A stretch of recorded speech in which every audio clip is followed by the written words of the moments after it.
cares, that gives back, that has given away literally millions of years worth of prenatal vitamins to mothers and expectant mothers and babies in need around the world. So there's just, it's exciting. It really is. It's a wonderful thing to discover. If you're discovering Andrew Lessman for the first time, we welcome you. We have two today's specials. So of course the Maximum Essential Omega-3 is still here for you. That's the principal today special. But because in many people's minds, and many folks have been recommended to take omega-3s, it's because say your cardiologist, your doctor recognizes the cardiovascular benefits, the health benefits associated with the cardiovascular system, your heart. But vitamin K2 MK7 is an ingredient that is also remarkably important for your heart, but in a very, very different way. It's unfortunate that vitamin K2 shares its name with vitamin K1, because typical vitamin K, vitamin K1, which has to do with coagulation, blood coagulation, that's not the role of vitamin K2. Vitamin K2's role, vitamin K2 MK7, its role specifically is the regulation of calcium in your body. It regulates calcium being incorporated into, say, bony tissue. It regulates how our osteoblasts and osteoclasts function. It regulates the avoidance of incorporation of calcium into soft tissue in which we do not want it to be incorporated, like our arterial walls. Our arteries are very dynamic tissues. Many of us like to think of our arteries like a pipe that they just don't change, things go through. But no, our arteries, like all the tissues in our body, are constantly being remodeled and are constantly being repaired, tissue being replaced, cells being replaced. We want to make sure that when we're repairing and replacing those cells, and of course with our arteries, we're concerned about high levels of cholesterol and cholesterol potentially being incorporated into those arterial walls as plaque, or if we have high blood pressure, which creates greater inflammation in those arterial walls. We don't want calcium as part of that process of repair of those arterial walls. We don't want calcium to be incorporated into those arterial walls, causing calcification and causing those arterial walls to lose flexibility and to lose resiliency. That's where vitamin K2 MK7 comes in. A recent published study confirmed once again that vitamin K2 MK7 directly benefits arterial flexibility. And what I said before, I've said this in, I believe, the video I had shot talking about this product in advance, I talked about the fact that yes, heart health is all about making sure that our heart is healthy, but really what determines our cardiovascular health is the health of our coronary arteries. When you hear about people getting a stent performed, or you hear about them perhaps getting bypass surgery, it's generally when there's blockages in key coronary arteries. Obviously, there can be issues with heart valves and things like that, but typically what we're talking about, what we want to do is we want to keep our coronary arteries open and flexible. And so vitamin K2 MK7 is a vitamin that supports calcium going where it's supposed to go and must go.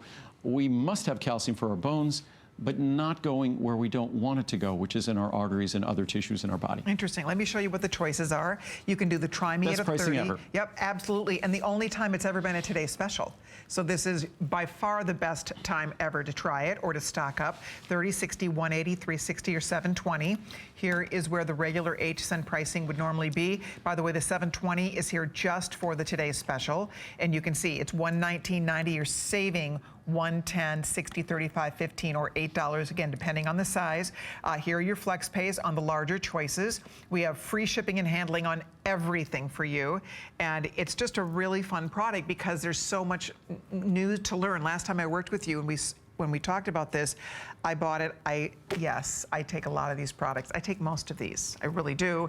And they work for me. I've been doing this with Andrew 22 years. I told you, I was not a vitamin person at all. But now I love it. I love that I have a better quality of life. I love the way I feel when I take these products. I like that it's an easy way to do something healthy every single day for myself. And when you learn the benefits of an ingredient like this, it's kind of hard to turn your back on it. And especially now today that it's a Today's Special, we all can stock up and try it. So it's fairly new to your line. We haven't been talking about the vitamin K2 MK7 very often, so it's kind of fun to get to learn about something new, and it's exciting to hear all the great benefits attached to it. I've probably been making vitamin K2 MK7 for a little over 5 years. Okay. Not long after it became available, it took a couple of years of testing and our validation to confirm it. And then all the science just continued to roll in. What I've been saying about vitamin K2 MK7 recently, sort of what I was saying about vitamin D 35 plus years ago, that vitamin D was sort of the unsung hero, that we talked about vitamin C back then all the time, and vitamin E all the time, and vitamin B12. But I kept saying that vitamin D is the vitamin that you didn't want to go through life without having an optimum level. Probably took about 25 years for everyone out there to catch up with the science that was available. Even back then, the science was clear, at least to me. And I view vitamin K2 MK7 as being sort of the unsung hero that vitamin D was. And what I love about vitamin D is incredibly, incredibly affordable. Vitamin K2 MK7 isn't as affordable as vitamin D, but it's become more affordable, which is great. Our 100 micrograms is now more affordable than originally when we introduced 50 micrograms. So that's a great thing. So if we don't supplement it, how else do we get this in our diet? Unless you're eating a rather unusual Japanese diet where you're eating Japanese fermented foods like natto or fermented soy foods, you are not getting your vitamin K2. Okay. So unfortunately, as an American, we are getting vitamin K1 from typical sources like our green leafy vegetables, but we are not getting vitamin K2 MK7. We just are not. And the science, we didn't even have a chance to incorporate all of the latest science into the charts. There's so much great recent science. But just a couple of these charts here quickly. From the Journal of Nutritional Science and Vitaminology, epidemiologic and basic studies indicate that vitamin K possesses a benefit in the prevention of the progression of coronary artery calcification. Calcified Tissue International. The present study revealed more favorable changes in bone metabolism and bone mass indices. I haven't even talked about how this improves bone health for 2 vitamin K supplemented groups. And what's most interesting, observational studies revealed a lower prevalence of arterial calcification and cardiovascular mortality in subjects with a high intake of monoquinones, that's what vitamin MK7 is, monoquinone, as opposed to phylloquinone, which is typical vitamin K1. So vitamin K1, that's coagulation, and that's the original name. In German, coagulation is spelled with a K. That's where vitamin K1 comes from. Long-term supplementation with 180 micrograms monoquinone per day, vitamin K2, for 3 years decreased arterial stiffness in healthy postmenopausal women, especially in women with high arterial stiffness. And I just read a number of studies just confirming that.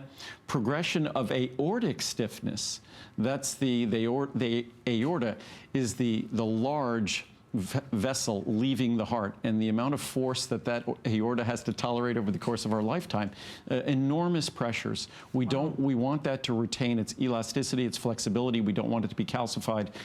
Progression of aortic stiffness was related to the severity of vitamin K deficiency. And unfortunately, because so many of us have been dealing with taking blood clotting medications and things like that where you can't take vitamin K1, or you have to monitor your K1 intake, many folks who have cardiovascular issues, and that's why many of them are taking the blood-thinning drugs.